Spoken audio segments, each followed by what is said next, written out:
Welcome again to another practice of yoga, guys. Today I'm going to do somehow trying Ashtanga yoga. This is kind of long, guys. So please watch a beginner's practice for your practitioner, guys. So for now, I'm doing the standing pose and then held that for 5 seconds. And this one is a chair pose for 5 seconds again. As I'm able to adjust the guys, I'll be doing this um, in a tempo kind of. So this one is the initial. So this one is somehow sun salutation B. I started with the sun salutation B for this time. So this one, I'm holding that also for 5 seconds, and then Chaturanga Dandasana.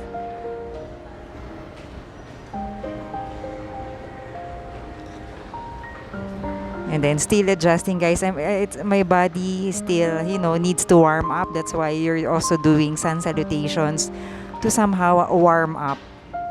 So you will not be too stiff when you do other poses. Warrior pose. And then I'm also experimenting on my multi-purpose blanket yoga top wear. So I really wanted to experiment on this for its versatility, guys. That is one goal of this channel, guys. So I just wanted to show you to, just being patient in some goals. So going on, you see, guys, Chaturanga Dandasana. And then starting on with the other side. I raised my leg up, folded it, and brought it to the top, and then warrior pose again. Alright? After so, guys, again, I do my plank, and then Chaturanga Dandasana. This is a transitional pose to go to the next one. Again, I jump in front of the mat, forward fold, and then chair pose. So usually sun salutations are done depending on how much you like, but I feel like, so far, guys, in some practices that I've been watching, they do this for 5 times. 5 twice. This is still sun salutation B. For as long as there's chair position, usually it's sun salutation B. Okay, these are a series of poses that is consisted of the standing pose, chair pose, some kind of the Chaturanga Dandasana, downward dog, plank. So you see, these are just repetitions. Warrior pose, Chaturanga Dandasana again. I hold my plank, and then upward facing dog, downward facing dog. Breathing in, breathing out, and then I raise my leg up and then bring it to the top for a warrior pose. And then Chaturanga plank again, and then Chaturanga Dandasana.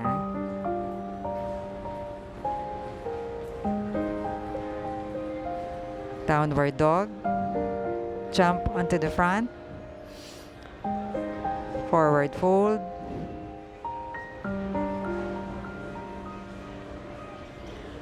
I start again with the chair position, bringing, sitting really like on a chair.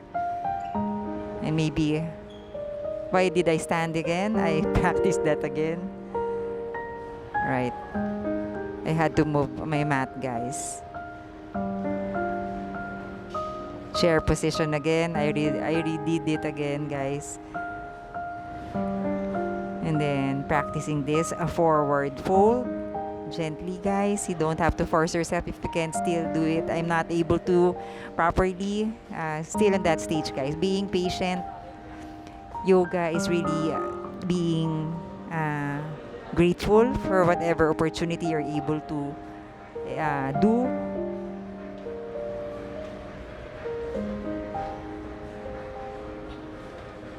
Chaturanga Dandasana. Guys, sorry for the background sound as I do this voiceover because I'm in a public place. Somehow, because the signal is kind of strong here. So anyhow, so this one again is a plank. Chaturanga Dandasana.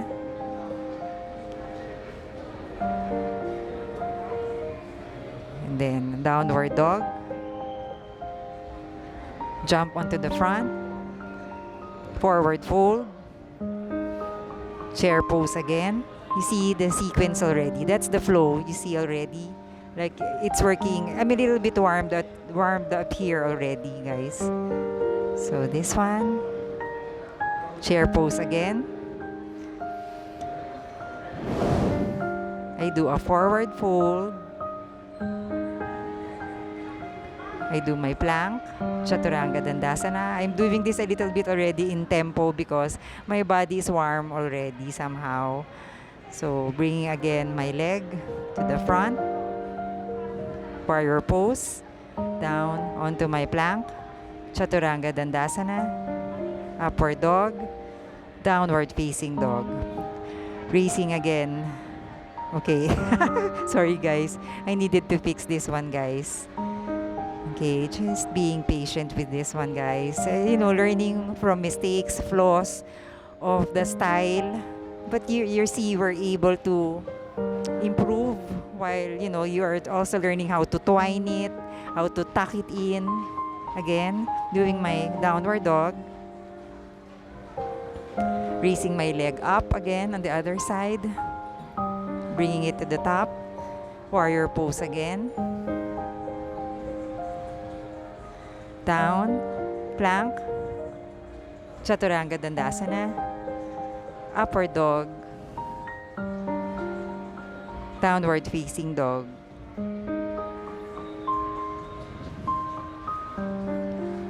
and jump on front, forward fold, breathing in, breathing out always, guys. Inhale, exhale through the nose. Chair pose again. I raise my hand and then forward fold.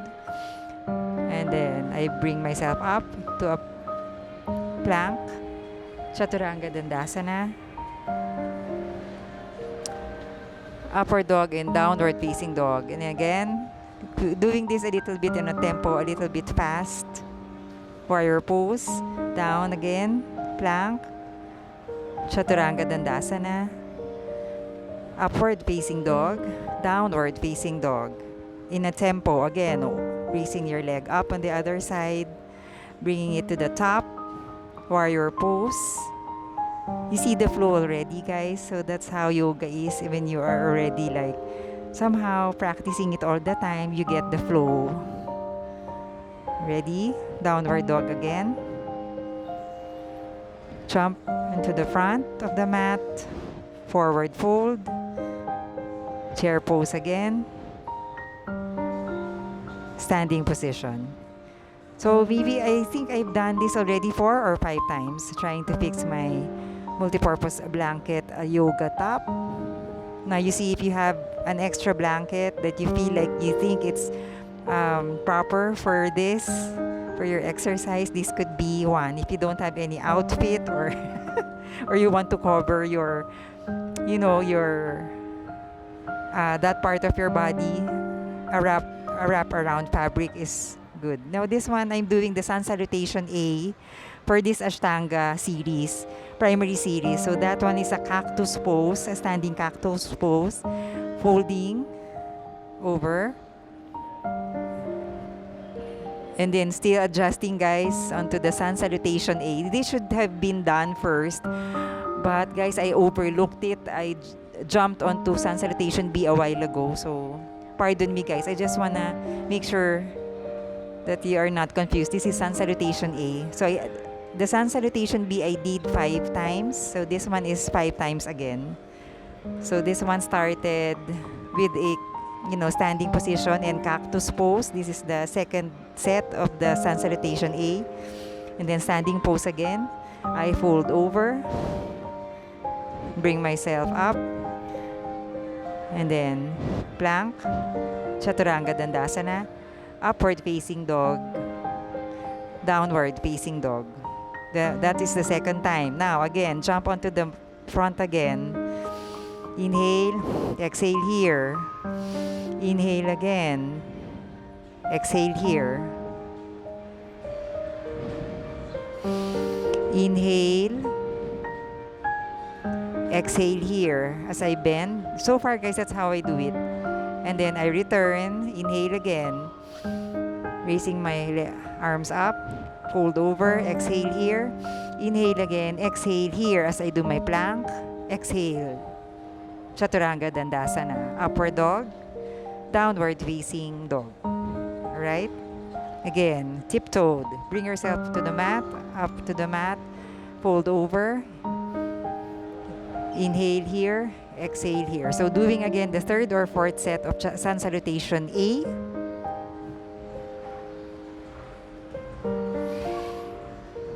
Exhale here as I bend, do this back bend, and then I raise. Inhale again, fold over, exhale. Inhale again, exhale as I do my plank, exhale, chaturanga dandasana, upward dog, downward facing dog. You see guys, I'm also practicing how to speak, still not with a headset mic, but still I'm just doing a voiceover. So bring yourself to the top again for the next set. Exhale here as I fold over, and then bring myself up. Inhale, exhale here. Alright, standing position again, sun salutation A.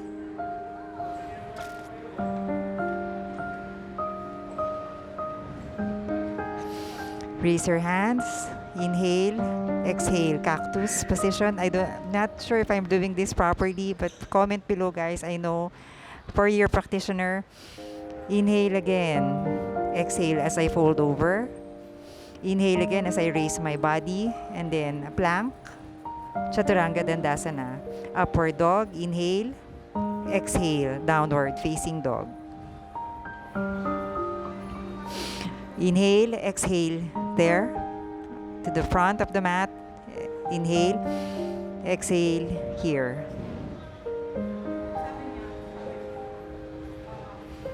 So I think I've done my 5 sets of sun salutation A. So you just interchange that. Okay, so now I am doing the next poses already. So holding the toe, the biggest toe of my feet with my forefinger and my thumb. Inhale, exhale here. And then with the palm, using my palm under my feet. Inhale and then exhale as I folded over. So inhale again, exhale here. Okay? So so somehow guys is still adjusting, doing my plank, chaturanga dandasana. This Ashtanga series of poses guys has a lot of chaturanga dandasana. You'd be able to at least practice a lot here. Tiptoe, I raised my leg up and brought it in front, and somehow gearing into a triangle pose.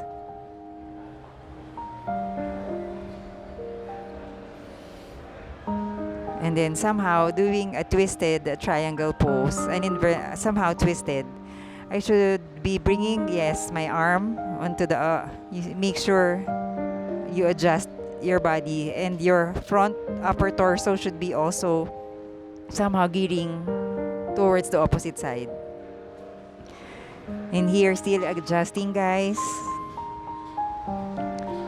And then I do this pose guys. Sorry guys, I need to still, be wholeheartedly know the name of the poses that I am learning in yoga.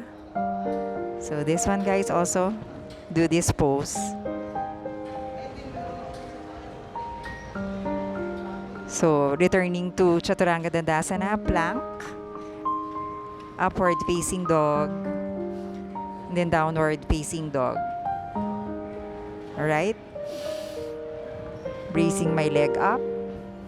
Inhale, exhale here as I exude a triangle pose. Somehow, guys, not as perfect at gazing my direction to the my fingers up and then down again, somehow returning to do this twisted triangle pose. So still adjusting, guys. I'm wobbly. I fell, but you still try.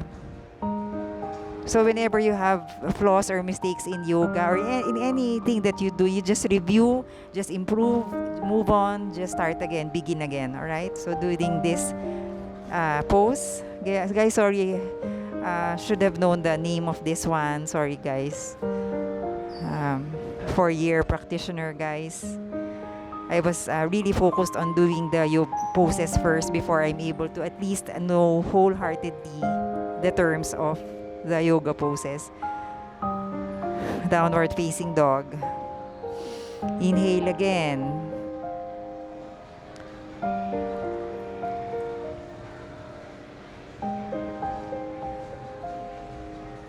Then I'm going to do this series of bent upper body. Not as perfect, guys.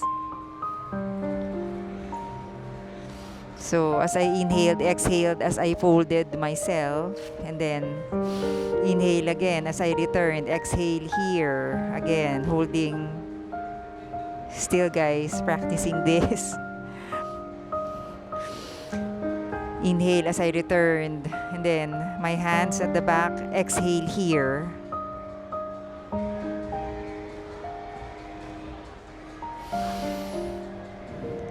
The goal, guys, is really to fold via your pelvic. I'm still practicing on that, guys. So again, I'm returning to the front and somehow doing a plank to do Chaturanga Dandasana. I lift myself to upward facing dog and then downward facing dog. Inhale, exhale here through your nose, not your mouth. Usually it should be your mouth is closed all throughout the practice, guys. And sometimes you're gonna have to release the exhaling through the mouth if you feel like, okay? But that's the discipline. You inhale and exhale through the nose. So this one, guys, is somehow a kind of, I think this one is a warrior pose, but it's not sure, guys, but this one with the arms opposite, holding each other behind your back and while folded over. Inhale, exhale.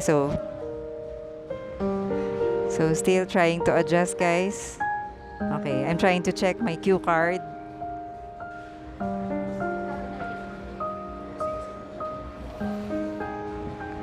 All right, guys.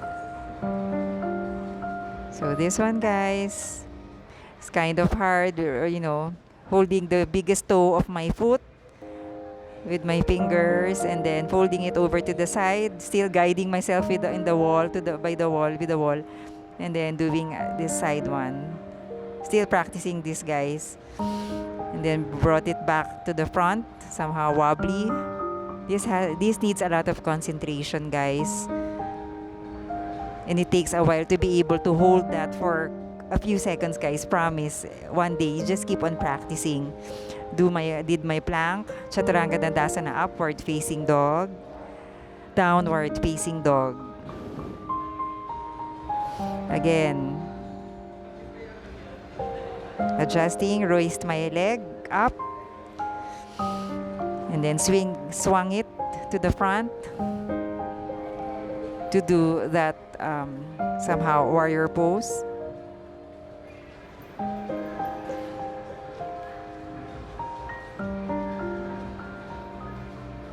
So still adjusting, guys. I know, I remember this one. You see? I know I'm trying to adjust also my body to the frame of the camera because I'm going to be doing the other side for this raised leg pose. Inhale again. Exhale here as you raise your leg. So somehow upright, standing upright. Not as upright, guys, but yes, folding your leg again, moving it to the side, and then stretching it out to the side. This takes a time, guys. Be patient. You don't have to be able to do it immediately on your first year of practice or first 3 months. Don't expect, guys. It's a lot of practice, guys. So took me 4 years, guys, to be able to do that that pose. Okay, plank, doing a chaturanga dandasana, upward facing dog, downward facing dog, tiptoe, bring jump over to the front. Not as perfect, guys. Still adjusting, guys. Bringing myself to a standing half lotus. Okay.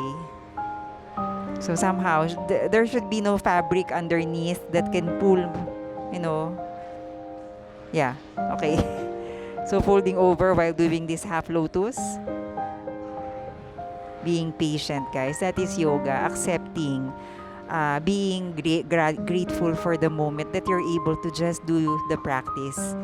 Whichever. 5 minutes stretch, 10 minutes, 15 minutes, it's fine. Chair pose.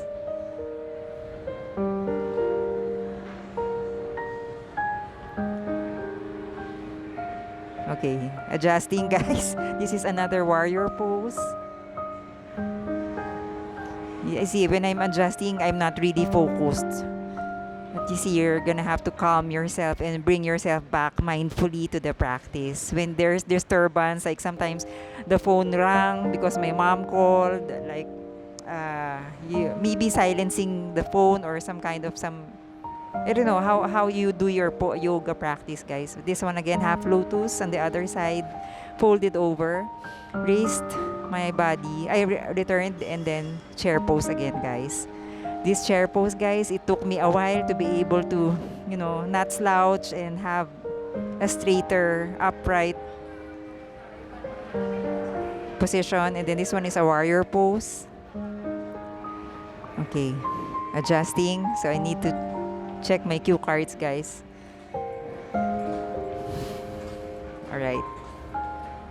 So I think we're gearing to the seated positions already. This is Dandasana. Somehow sitting upright with your hands on your side and your legs are straight up on the front. And as I promised, a lot of Chaturanga Dandasana, plank, upward facing dog, downward facing dog. Alright, so guys, here, inhale as I folded over, I exhaled. I'm not doing this as perfect, guys. You can refer to some gurus, professional gurus, like if you guys, but this one, I need to practice more. So, holding my toe fingers, and then inhale, exhale as I folded over. Inhale again as I return, then hold it with my palms over the feet. Exhale as I went down like that. I want to improve this, guys, I know. So inhale, exhale as I returned. Chaturanga Dandasana with crossed legs, plank, upward facing dog, downward facing dog. So checking on again, I lost my flow, plank, Chaturanga Dandasana. Whenever I can't retrieve, I just go to restart it with Chaturanga Dandasana. Checking on, guys. This is downward facing dog. Tiptoe, jump over. Not as perfect, guys. So this one, I do this pose, guys. Open leg, and the other one is folded somehow, guys. So, yeah. So you see, before I folded, I have to really twist my upper torso to that side before I folded. So being careful, you are not just twisting your arms, but your upper torso as well. You see, my upper body, I made sure I was fronting that side where I will fold over. You don't just, shift your arms, but also your upper body. Plank, Chaturanga Dandasana, upward facing dog, downward facing dog. And then sit through. And then this one, folded my leg down. while folding over the other side with the legs straight. Inhale as I return. Exhale. Inhale again as I, and then exhale. Inhale, exhale, fold over.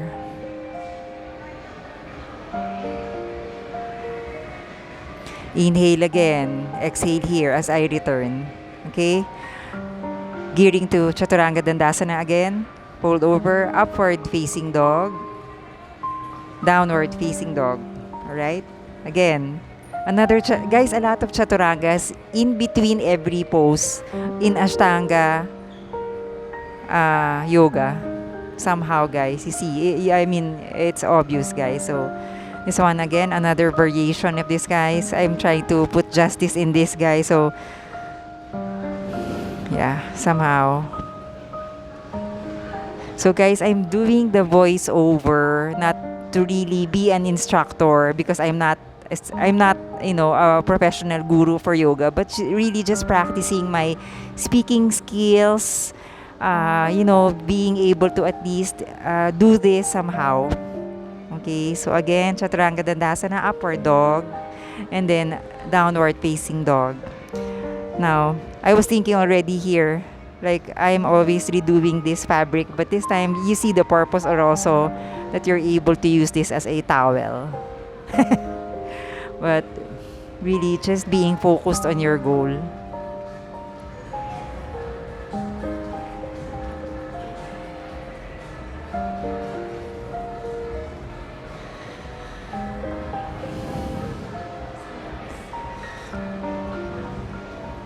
You see, guys, at this point,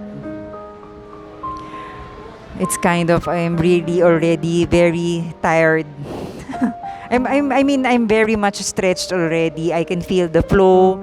I can feel the energy of, doing the yoga, but kind of really already a lot of effort already. So this one, I tried to put my ankle underneath, seated really on that, and somehow my foot while folded over. Chaturanga Dandasana, plank again, upward facing dog, downward facing dog.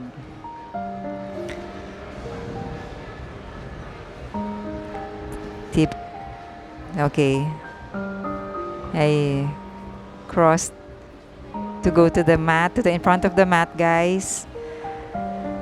And somehow doing this inverted prayer position while seated.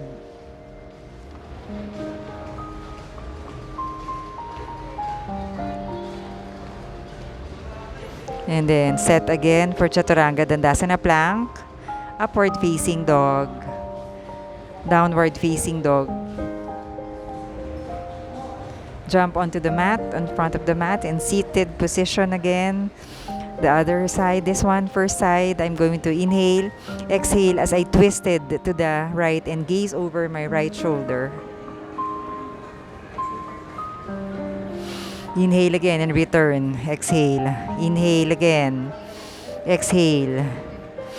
Inhale again as I raise my upper body and twist. Exhale, gazing towards my left.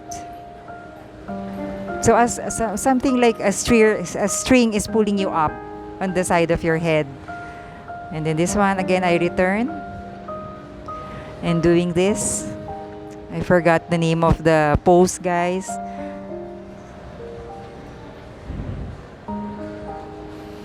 Sitting upright as much as possible, guys. Okay. And then geared again for Chaturanga Dandasana. So that's plank, upward facing dog, downward facing dog. Again, to the sit through and do my boat pose. Practicing this, guys. Chaturanga Dandasana. You can see already, guys, I'm a little bit tired already. Just sharing, guys, real talk, real life of a yoga practitioner. It's not always like, the beautiful side of practicing, but also seeing the flaws. Sometimes it's you know, as I take this journey. Guys, I forgot the name of the pose, guys, but really having energy from my arms. This is what I can do with this pose, guys. Just grateful.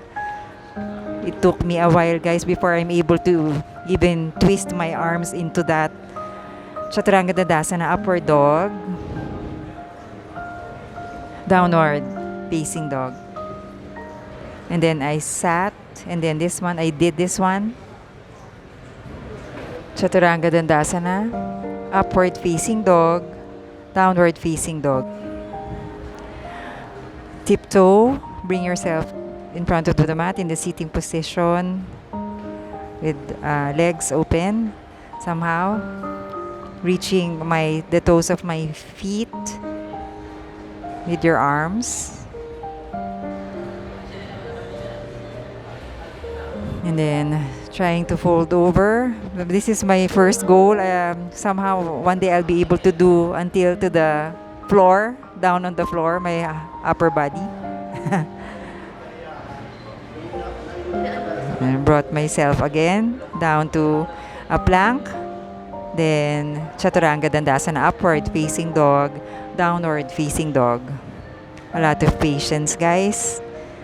So this one, guys, again, did somehow the same pose again, almost somehow the same of Malasana, but this one, yes, guys, practicing this again.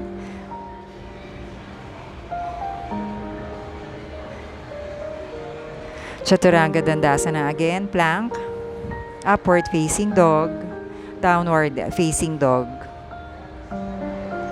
Jump in front. Okay, I'm trying to do, guys, still on this journey of Bakasana.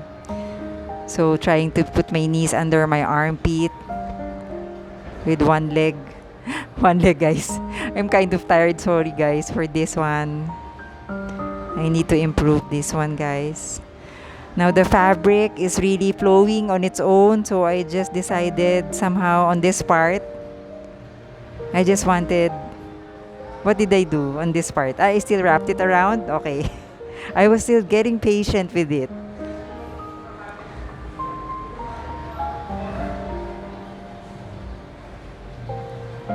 Now this one is still another Bakasana or crane pose. I know that, guys, I need to practice this one. This is one of my weakness in yoga practice, guys. Okay. But I'm grateful, just being grateful. Okay. Chaturanga Dandasana, upward facing dog, downward facing dog. Alright? Seated position again.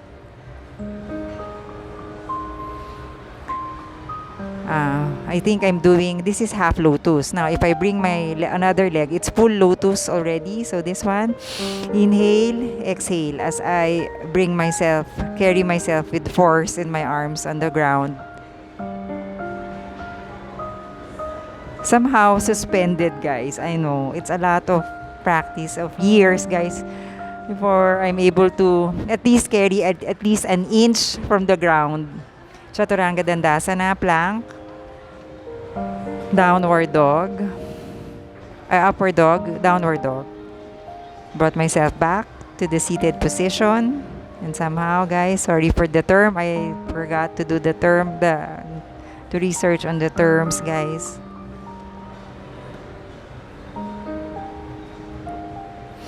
Brought myself back, Chaturanga, upward facing dog, downward facing dog. Alright? So again, brought myself back to the seated position, somehow with legs stretched here while folded.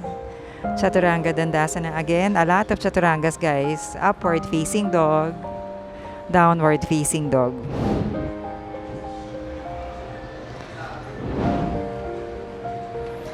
And open legs. Again, holding my shin. Back to the front.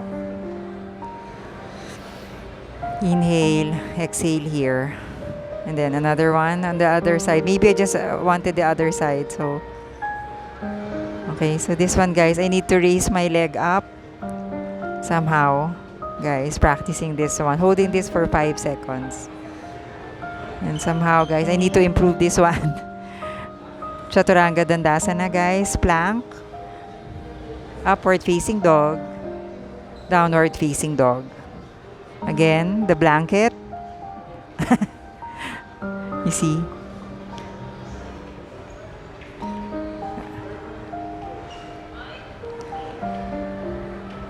And I did this pose, guys, somehow. It's an overhead pose, guys. Lying down overhead pose. And this one folded legs. And then brought it back. And then the Chaturanga Dandasana. Plank. Downward, upward dog. Downward facing dog. You see, I just, let it flow. The blanket is there. Alright. Again, so guys. So I'm doing a folded over seated position. Inhale, exhale as I folded. It's kind of, guys, I need to practice my folding over poses.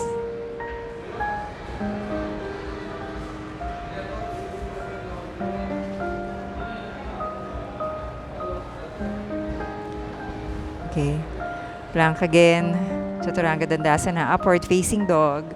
Downward facing dog. Okay. The mat is just going forward and forward, guys. That's why I needed to adjust. And you can hear more people, guys, already. If you notice in the background. Okay. I raised my upper body and I met it with my leg. I don't know how that grammar worked, guys, but you see this one. Chaturanga Dandasana again. Plank. Upward facing dog. Downward facing dog.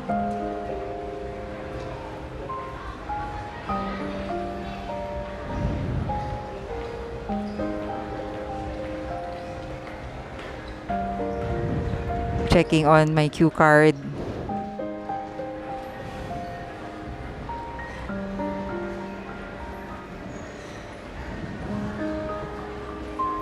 This one, guys, honestly, the stick image on my cue card wasn't clear enough, but as far as I remembered when I did this stick image, yeah, this one.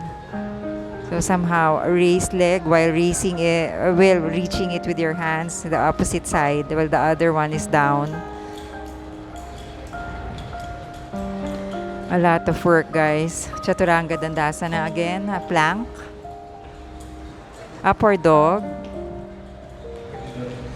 Downward facing dog. Now you see, I just let it flow. The blanket is down on the ground. Okay, up.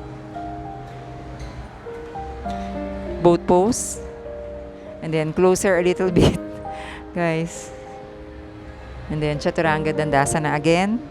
Plank. Downward, upward facing dog. Downward facing dog. Seated position, guys.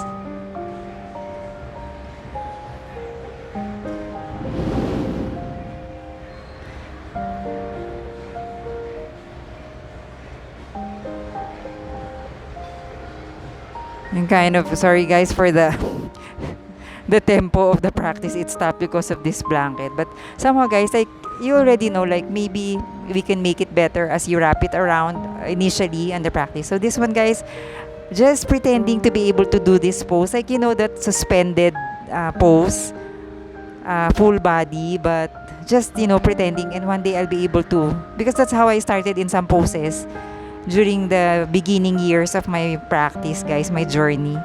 I at first I just pretended, and then I just did it every time. And this one is a wheel pose, guys. So again, it's kind of slippery already, my mat. So I needed to. Okay, somehow, guys, this is my journey with my wheel pose Held it for 5 counts. Prayer while praying, guys. Okay, bringing myself back to Chaturanga Dandasana, plank, upward facing dog, downward facing dog. Again, seated position, cross leg, folding over, inhale, exhale as I folded over.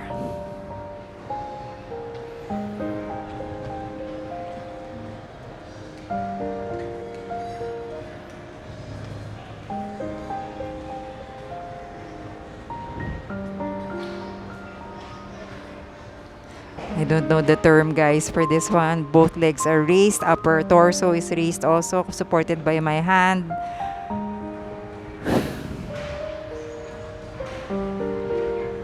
Chaturanga Dandasana. So this one you do a plank. Again, upward facing dog, downward facing dog. Crossover. Lying position. And somehow, guys, this position. Chaturanga Dandasana. You see, I really, Ashtanga yoga has a lot of Chaturanga Dandasanas, guys. It really depends on you if you want to include it for every pose. But I just want to practice this one. Alright, so guys, okay. So this one, returning, guys, onto Chaturanga Dandasana again. I do a plank. Patiently. Upward facing dog, downward facing dog. Brought myself back to sitting position. And kind of a little bit very tired here already, guys. But yes, doing again the full lotus position, but this time lying and then raising my entire body with the pose.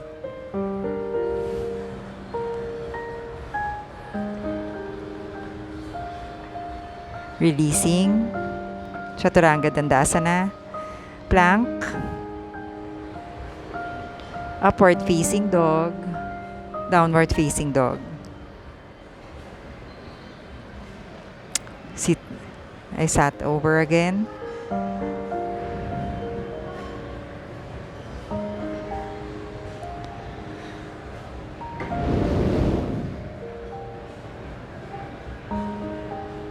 For somehow, yes, well, of course, the real purpose of this fabric is really somehow to cover or as a kind of to shelter my back. I mean, yes, in this one, this was kind of hard, guys. No forcing, at your own pace, guys. Kind of slippery, guys, the fabric. So if you want to use another fabric that you think is non-skid, you see, I just wanted to show you guys, but this is what is available. So I just wanted to be grateful with that. All right. So raising my legs and arms while lying down.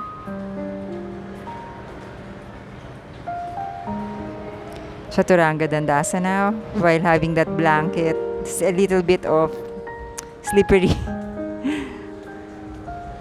Downward dog.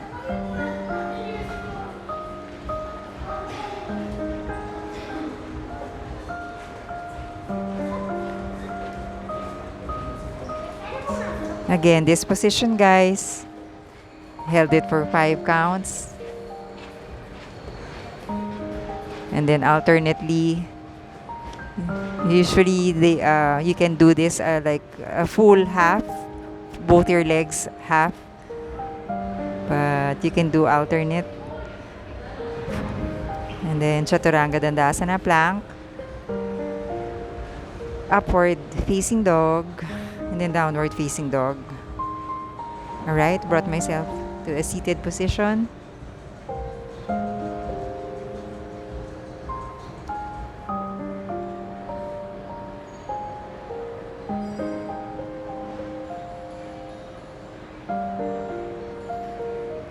then final poses of this Ashtanga practice.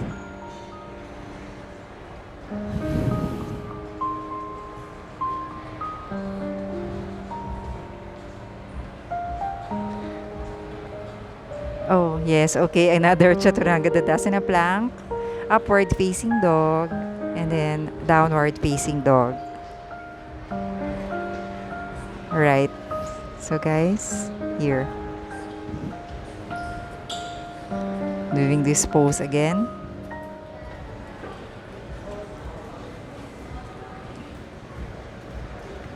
So folding over.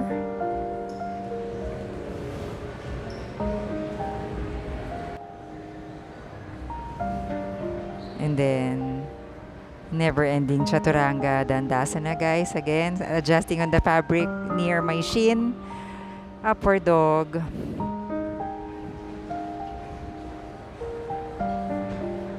Downward facing dog. And then brought myself again to sitting position. Full lotus again. Sitting upright. Breathing in, breathing out.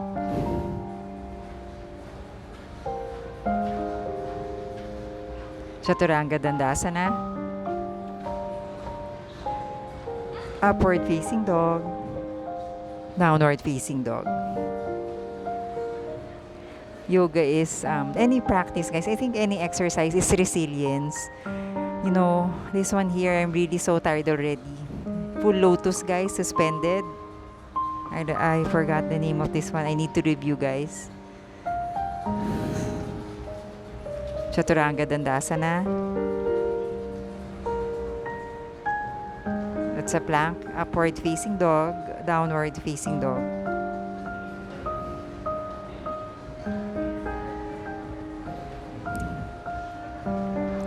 And the final purpose, the real purpose of this blanket. Don't be surprised if there's a hole in the middle, because I started this style on this live stream. Please check this out, why there is a hole in the middle of that blanket. I'm doing the Shavasana already, guys, resting time. Alright, so you can do this for as long as you want when you have time, guys. Sorry, guys, for the voiceover background. A lot of people are coming.